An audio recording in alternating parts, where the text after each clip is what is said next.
Let's work out this problem using the principle of mathematical induction. We want to prove that the sum of the first k integers, the positive ones, is equal to n times n plus 1 over 2. If we can write this sum in a different manner, we're going to say that we're going to do 1 plus 2 plus 3 plus 4 plus n is going to be n times n plus 1 over 2. Okay? We know this one and we have seen it before.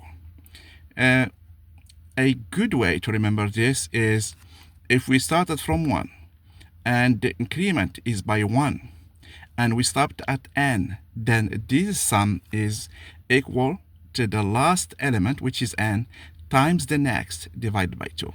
It's n times n plus 1 over 2.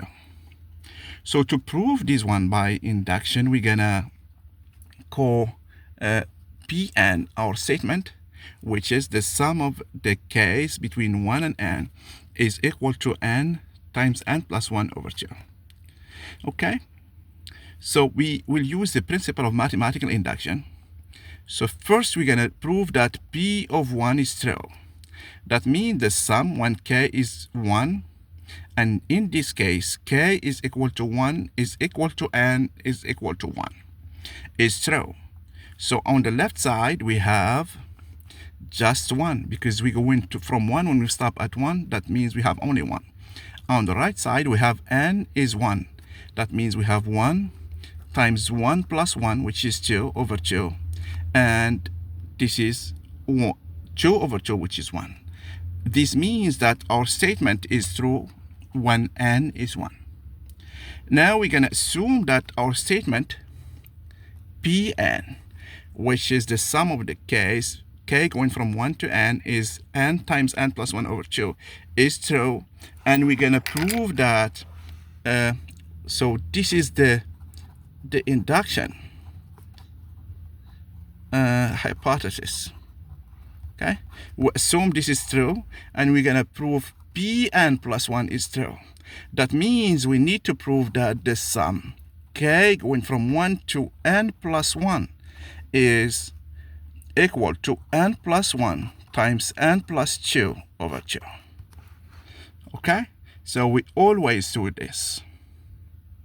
When we do that, we conclude that this statement is true for all n bigger than 1.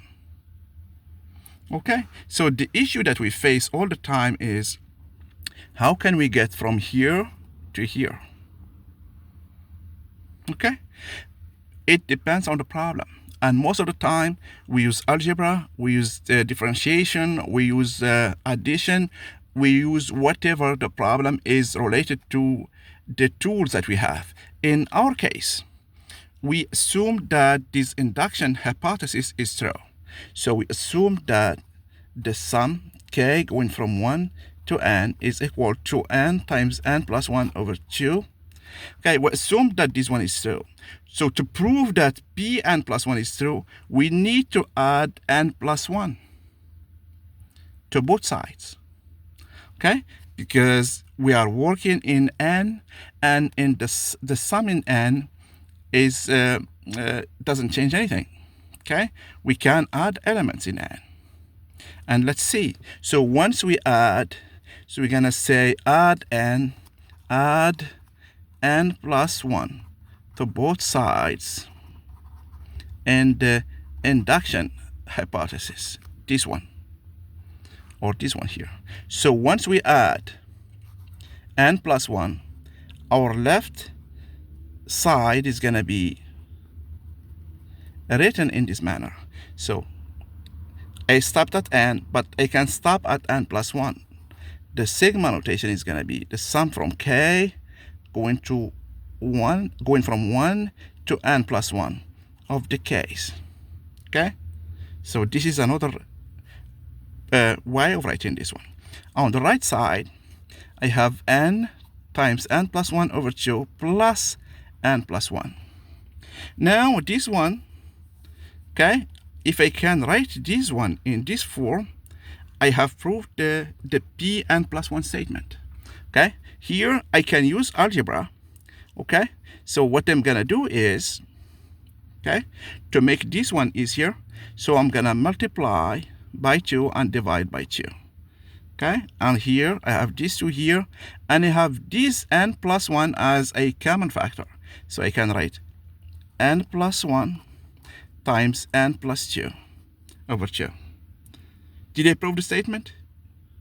Yeah, did I prove that Pn plus 1 is true? That means it can be written in this form here? Yes.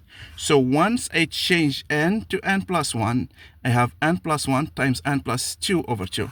And this is what I have here. Okay, that means the sum going from 1 to n plus 1 of the case is equal to the last term, which is n plus 1, times the next, okay, times the next, which is n plus 2 over 2. And therefore, Pn plus 1 is true. Okay, now to conclude, okay, I assumed that I proved that P, the statement is true for 1.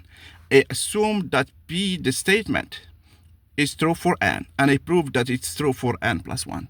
Therefore, by the principle of mathematical induction, this is true for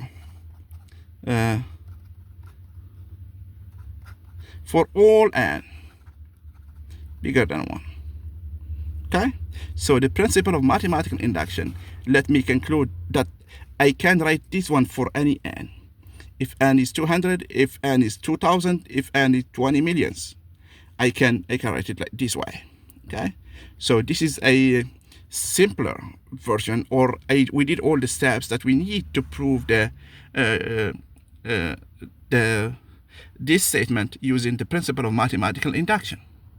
We can also use it to prove any other sum like this. Okay, we will see what we can do.